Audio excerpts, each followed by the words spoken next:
Hello, it's Tyler with Keystone Farms. As you can see right here, not much green. Over there, there's a lot of green. We've had my brother's had his sheep and his one cow in this paddock for 4 or 5 days. It's a pretty big paddock, but there wasn't much growing. It was definitely overgrazed, but you can overgraze if you give it enough rest. So I'll just zoom in on this little plant here, eaten down to just a couple inches. It's really poor pasture here. It's been in CRP for 17 to 20 years or something. Before that it was row cropped. You can see there's moss everywhere on it, indicating acidic soil, and then they got cedars everywhere on here, also indicating acidic soil. We're gonna leave the cedars though. They provide good cover for the winter time. As you can see, we brush hogged all this area. It was just full of ash, small ash and elm trees mainly. We still got a little bit of clearing there to do. So we'll probably give this at least a couple months rest so it can recover. Here's our poly braid, just a single strand. Single strand at this height. This is sheep height. It keeps our cow. Our cow is a Jersey Dexter cross. Guess not our cow, but my brother's cow. Normally you have the top strand up top or one down for cows, but this one's pretty broke to hot wire. I'm walking down our tree row. We have a bunch of trees planted here. Apple trees and oak trees and black walnut.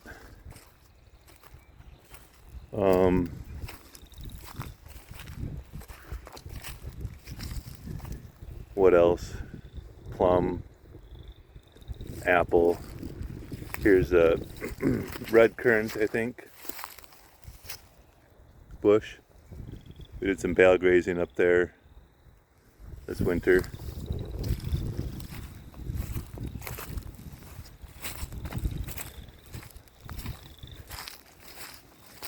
You can see the four-wheeler up there. I'll go up there in a little bit. I'm seeding the row crop fields up there. Those fields, that field was in row crop for many years. I don't know how many years, but when we bought the place, we started transitioning. We took it out of row crop production, was it 3 years ago, maybe? It's been fallow for 3 years. Not much has come up in there because it's been so dry, partly.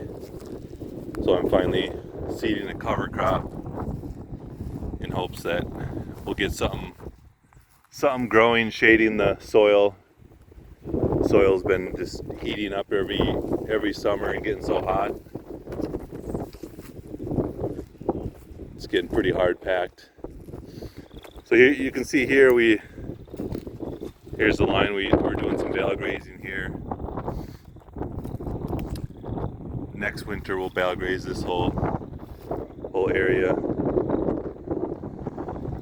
Got a number of ponds in a row there. There's kind of a low valley there, so put a bunch of ponds in. Talk about that in another video. I was gonna go up to show the field up here. Oh, he's shot us some moss.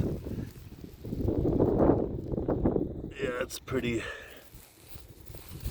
thick layer of moss. I've ran chickens in here a couple times and they break it up pretty good, but it comes back if You got to get the carbon down and the fertility in the winter, I think. Bale grazing, and I think that's probably the quickest turnaround and most economical.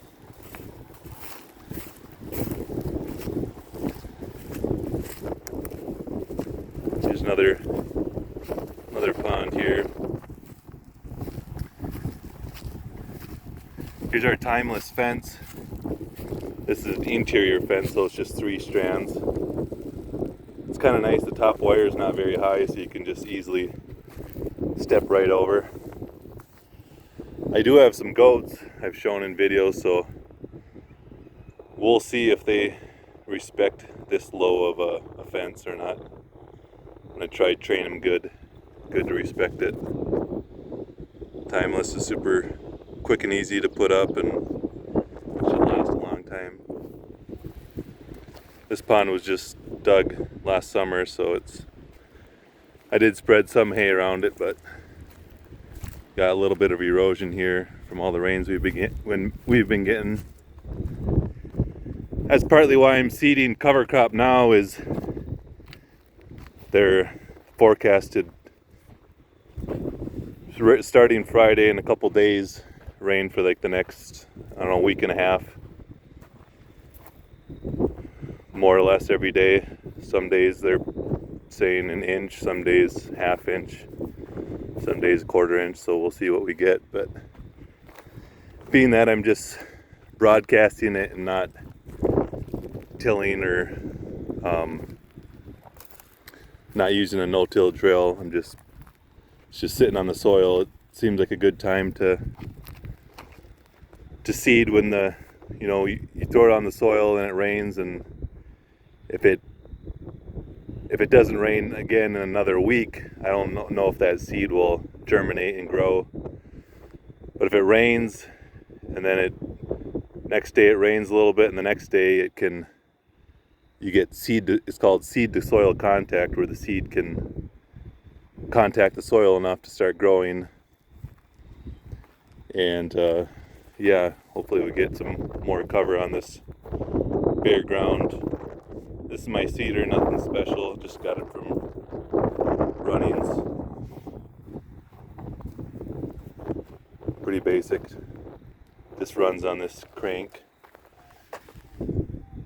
Crank spins this thing.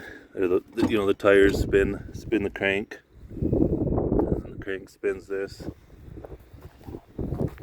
And I wasn't sure what kind of cover crop to get, but I was at George Heller's place, and one of the presenters mentioned Melbourne